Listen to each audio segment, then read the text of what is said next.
Well, if you thought housing affordability was just starting to get better, that just came crashing to a halt right before our eyes. All of a sudden, the housing market frozen. Buyers are hesitant, sellers are sitting on the sidelines, deals are falling apart left and right. And believe it or not, one of the biggest reasons isn't even happening here in the United States. It's happening halfway across the world. The escalating war involving Iran, Israel, and the United States has triggered a chain reaction that's now rippling through the global economy. Inflation now ticking back up once again. Food prices going back up. Gas prices, I just filled up this afternoon, and I filled up at Costco. I couldn't believe it. I was like, what are these prices? Now it's all starting to hit the U.S. housing market in a major way. The simple truth is this: oil prices surging, inflation fears are rearing back again in full force. Mortgage rates are on the rise once again. And we are seeing right now the beginning of a real estate slowdown that very few people were expecting just a few months ago. I mean, a lot of us were expecting, if we didn't have this war, all of this pent-up demand for people buying houses. It's been years. So today we're going to break down how this conflict in Iran is driving up oil prices and how it impacts all of us for inflation and across to everyday Americans right now, and how this is all hitting us. Plus, we're going to talk about how inflation is putting pressure on mortgage rates and how all of this is putting an immediate freeze on the housing market. Because the truth is this: the housing market doesn't just operate in a bubble. I know a lot of people think that it does. It's tied directly to the global economy. This is why I always say that the real estate investors, you have to pay attention to these issues. You know, I love sometimes when I publish a video here about real estate, people are like, don't talk about politics. Okay. As if they're not related at all. Okay, sure. We'll dig into that more in a minute. But first, I have a question for you. Could your financial advisor provide a plan to fully replace your income in the next 10 years without charging you for it? I'm going to say probably not. Now, if you trust the system and you want someone else to do all your thinking and planning, a financial advisor can absolutely help you with that. But if you want to actually build real independent wealth that's immune to the influence of Washington, Wall Street, and the latest headlines, you've got to take matters into your own hands. That's what Natalie and I did years ago, and we were able to break free from paycheck dependency in fewer than 5 years. That's right, we used buy and hold real estate to do it. And you can start earning monthly passive income through real estate investing as well. Now, if you're like us, you probably don't have a lot of time to do all the legwork involved with getting a good investment property. And that's where our partner, Sedera Wealth, can help. They've got over 20 years experience helping investors of all levels reach financial freedom through real estate investing. And their help is 100% free. They make their money buying and building properties in bulk so they can actually pass on the savings. And whether you want to maximize your retirement funds, increase your tax savings, or replace your current income entirely, they can help. They can also connect you to countless helpful resources. Sedera Wealth's proven strategy focuses on increasing your net worth year after year.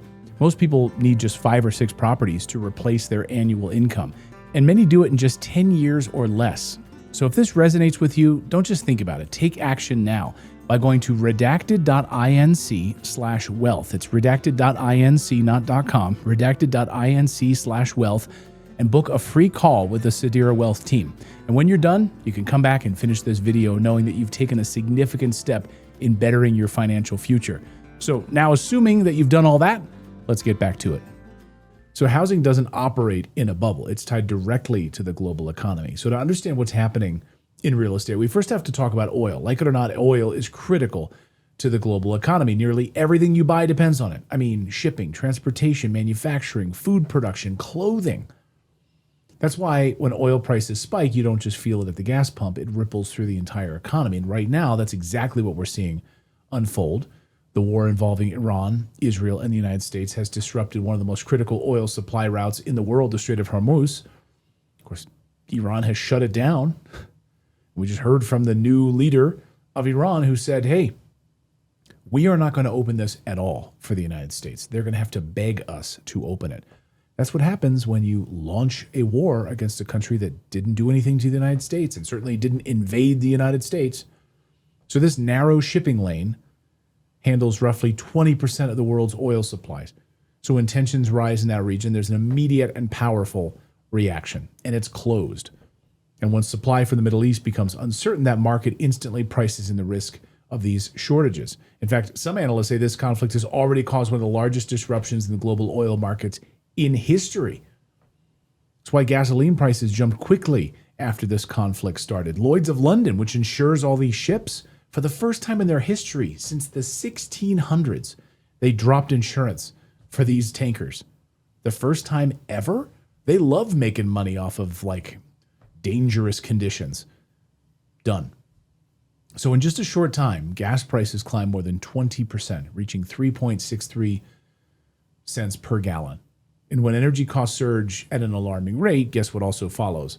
Inflation, which was going down. Now it's going up. So when oil prices go up, businesses across the economy suddenly face higher costs than they were anticipating. It becomes more expensive to produce materials, manufacture products, transport these goods. So sadly, these higher costs usually get passed directly on to consumers, which means prices start rising again. That's right. In other words, inflation comes roaring back.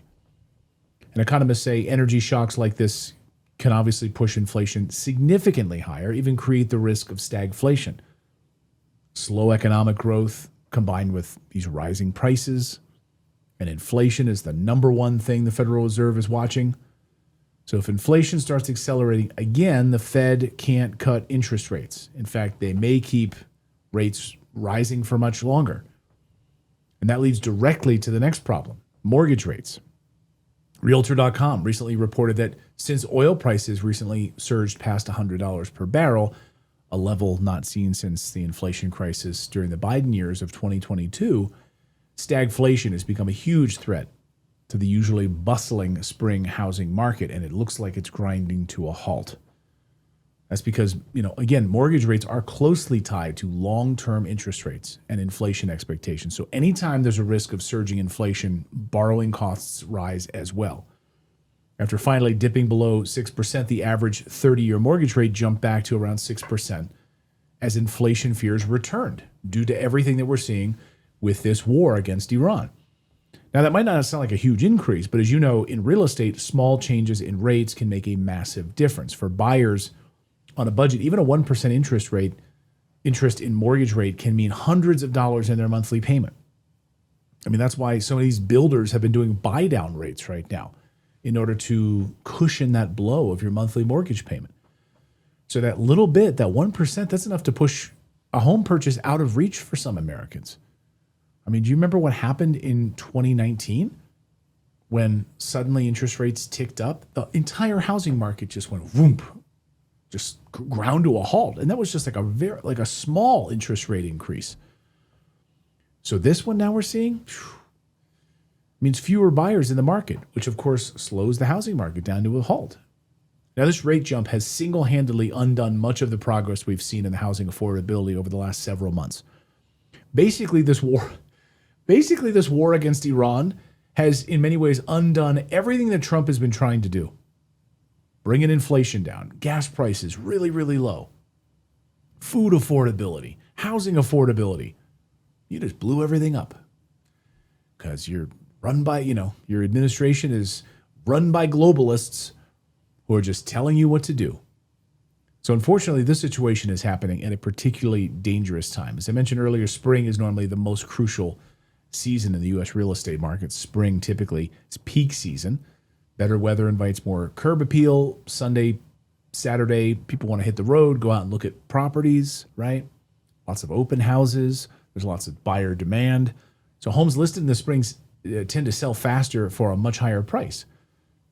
But now the sudden spike in oil prices, inflation, is derailing this entire season. Analysts are predicting that the conflict could create stagflation fears that weaken the housing market just as this spring buying season begins. And a lot of families like to list their homes because they're going to move during the summer, maybe into a new school district. They don't want to be moving in August right before the school season starts. So April and May, boom. So we're already seeing early signs of real trouble here. Consumer sentiment recently dropped. More households grew concerned about rising fuel costs and their financial outlook. So it makes perfect sense, right? All of this is converging, perfect storm. When people feel uncertain about their economy or their future, they don't go out and make big financial purchases. And buying a house is one of the biggest financial decisions that someone can make. So buyers hesitate, Suddenly the market feels like it's totally frozen right now, and it is. I spoke to economist Peter Schiff a few weeks ago, and he told me, he said, Clayton, the thing is, like, Iran is just the icing on the cake. It's bad. It's made it worse. But the housing market was already starting to slow. We're already starting to see a slowdown. So all of this to say the Iran conflict is impacting more than just mortgage rates, all of it. Higher oil prices also increasing the cost of building homes. Think about it. Construction now relies heavily on diesel fuel, transportation, heavy machinery to get lumber, global supply chains.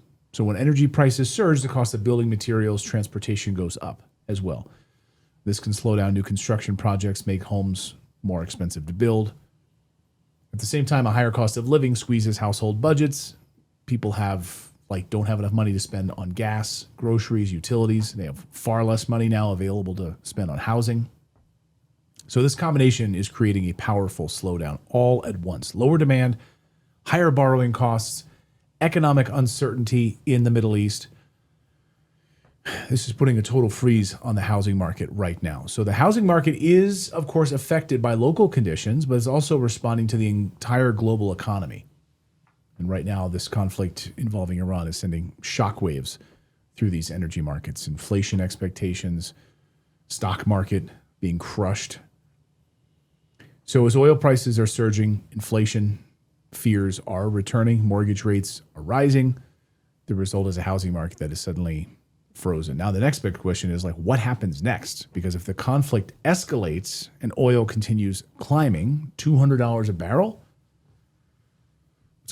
what's that going to do to the housing market?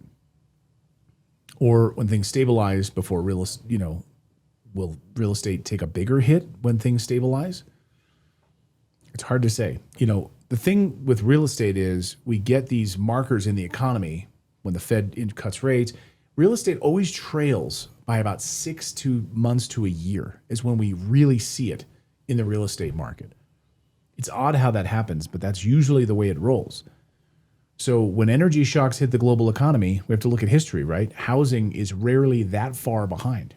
As always, I want to hear what your thoughts are on this. So please subscribe to the channel and leave me a comment below for your predictions on the housing market, how tensions might play out. Is this par for the course? Are you worried about it as a real estate investor or just as an investor in general? And by the way, what are you seeing in your local markets right now? Are you seeing a lot of houses for sale or just sort of sitting there? Let me know down below, and we'll see you in the next video.